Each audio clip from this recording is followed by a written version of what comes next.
काराकाट से दूर दूर तक हमको कोई न्योता अभी तक आया नहीं है, ना हम जाना चाहते हैं। ईश्वर करे हर कोई आगे बढ़े।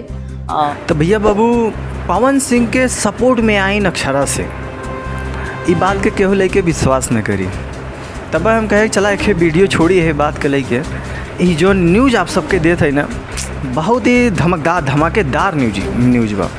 तब पवन सिंह के सपोर्ट में जो अक्षरा सिंह कहती जो काराकाट से खड़ा है ना, उनका सपोर्ट कर जा भैया।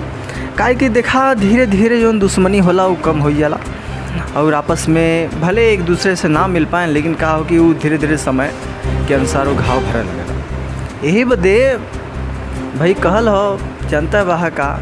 तो थोड़ा सा वीडियो का झलक देख ला, बहुत ही बढ़िया लगी।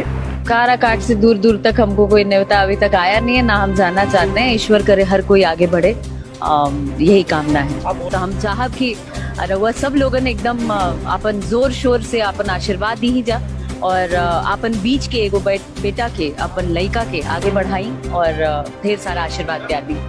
और थोड़ा सा हमारे चैनल का ऐसा ही सब्सक्राइब करिए, ऐसा ही लाइक करिए, अपन प्यार देते रहिए। काहे कि थोड़ा सा तो देर हुई है, लेकिन देर हो अंधेर ना।